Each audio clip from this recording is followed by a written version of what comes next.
Thank you everyone for joining us here today. We're going to go ahead and get started with our press conference. Our first speaker is Ms. Bass of California. Good morning everyone, and thank you for joining us today. I want to thank the members of Congress that are here with me, and we have a couple of more that will be coming. The chairman of the Subcommittee on Africa, Global Health, and Human Rights, Congressman Chris Smith, Congressman Ed Royce from the Committee on Trade. We are all here today to support the African Growth and Opportunities Act, AGOA. 2 months ago, we stood at this exact spot, flanked by the ambassadors and members of Congress. It was an occasion which showed the strength, bond, and promise to continue to prioritize the African continent, its rich diversity, and the great opportunity that exists. AGOA and its third country fabric provision have provided a windfall for Africa and for U.S. apparel companies.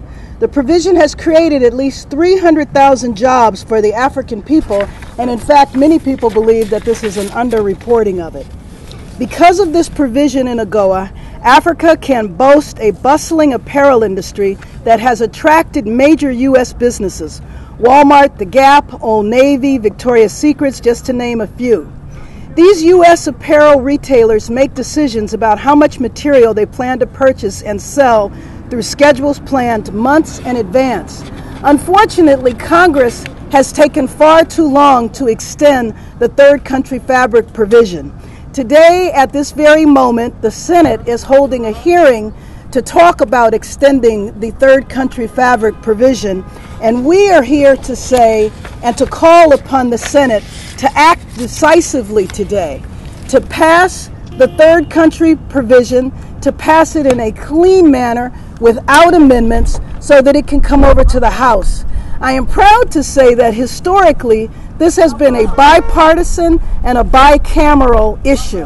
I'm proud to say that I stand here today with two of my Republican colleagues, in addition to the diplomatic corps from Africa, to say that we want to continue in a bipartisan, bicameral way to make sure that AGOA moves forward. This is an opportunity for us to act decisively, to help industries and businesses in Africa, but also to help the U.S. economy. So thank you very much, and once again, I call on the Senate to act.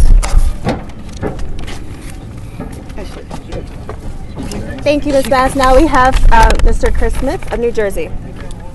Thank you. I want to thank my good friend and colleague, Congresswoman Bass, the ranking member of the Africa Global Health and Global Human Rights Committee, and also my also very good friend and colleague, Ed Royce, who was one of the leaders in the original enactment of AGOA, and especially members of the diplomatic corps from the African nations we have been meeting with them for years, but in recent years we have found, I and Ms. Bass and Ed Royce, to be such a talented group of men and women who so ably represent their countries and promote economic growth.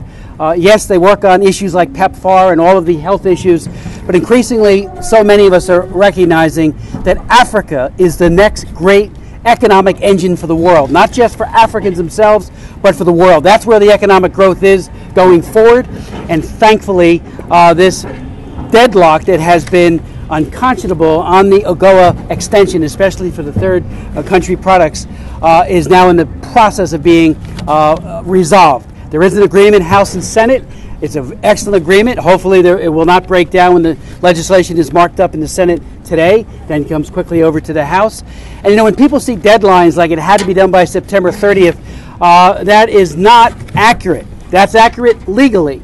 But many of the jobs that have been lost already, simply because manufacturers, those who are producing textiles and all kinds of goods, need lead time. They need to know what the rules are going forward. So we are late, but hopefully the jobs that have been lost, some of which will be recovered, and this will be extended. As you know, AGOA itself deadlines in 2015, but this provision expires on September 30th. So again, I want to thank the ambassadors and the diplomatic corps from Africa, a great group of men and women who are fighting so hard for their individual countries and collectively are such a potent force. And thank you, Ms. Bass. Thank you. Thank you. And now we'll have Mr. Emmanuel Cleaver of Missouri. Oh, that's okay. Oh, great. This is a bipartisan effort, and in the current atmosphere, that ought to say something significant to the people who are watching. We are interested in moving AGOA to the point where we can make certain that the jobs that have been lost will be it, and that we can possibly recover. Under normal circumstances, but for fate, Donald Payne would be standing here today. And I think all of the ambassadors would agree that Donald Payne would be standing right here making a plea to the Senate and ultimately to the House that we would pass this legislation and do it immediately. In his absence, I think that we can all feel comfortable that Karen Bass from California has stood in his place and has to this very moment done a yeoman's job, and we appreciate all the work that she is doing. So we are actually, as a Congressional Black Caucus, following her leadership and hoping that this can move. It should have already moved expeditiously. Thank you very kindly. Thank you. And now we'll have Mr. Ed Royce of California. Thank you. Let me begin by also acknowledging Karen Bass for calling this press conference and the leadership that she's displayed over the last few weeks to try to push this issue forward, and also thank Chairman Smith for his leadership in this as well. Some years ago, when we started this effort on AGOA, the concept was to put Africa on the map for trade and investment. And when you think about it, we had a bipartisan coalition to do that. And the commitment on both sides of the aisle was not to play politics with this issue. Today we stand here worried about the possibility of a hold placed on this legislation after it's marked up in the Senate. Our request of our colleagues on both sides of the aisle is don't play politics with this issue. There are tens of thousands of jobs that are being lost in Africa to Asia. The reality is that AGOA has made it possible to shift production from Asia to Africa. It has increased imports and exports to the United States, more than doubled them from Africa. But it has been a win-win for Africans and for Americans. And as I've traveled in Africa, and I've been in most of the countries in Africa, I've had the opportunity to see the jobs that have been created. Most of them are for women. And when you think for a minute about the families that these jobs support, and when you contemplate the engagement that we're having with the continent today, with sub-Saharan continent today, it would be a cruel blow to Africa.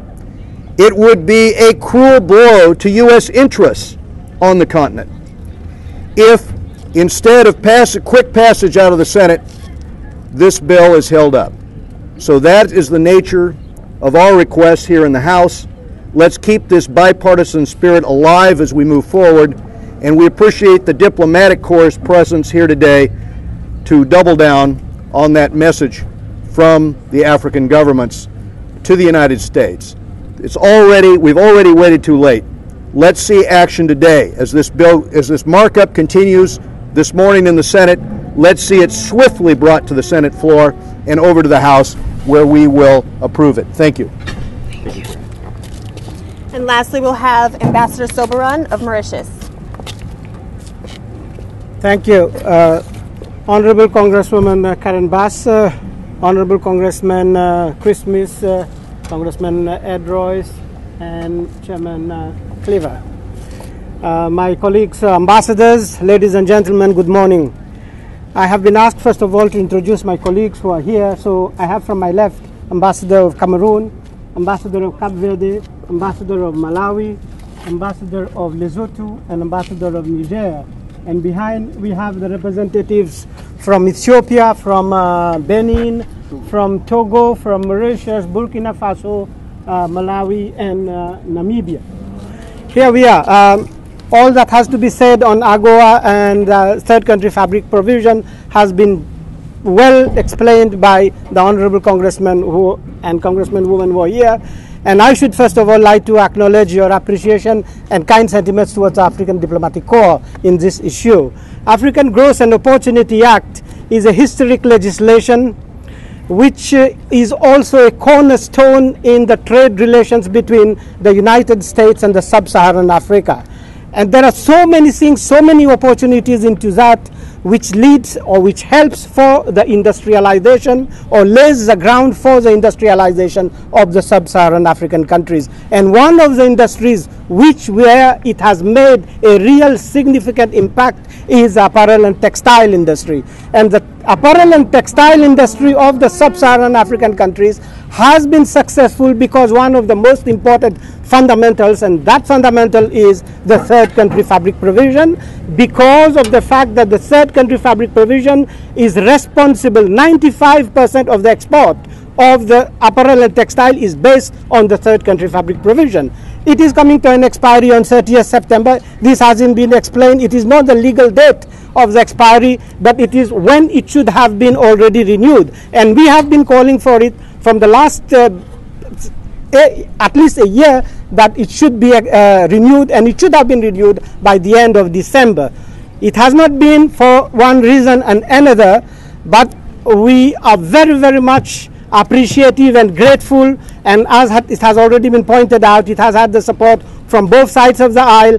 You have the support, you are convinced of that, and it is not only getting late. Time has elapsed, time has gone. It has caused a lot of damage to the apparel industry in the Sub-Saharan African countries, and now it's time to act. And as it has been pointed out by the honorable congressman here and my colleagues who are behind me, that it is time now, and we make an appeal to all of you that please pass it now and now.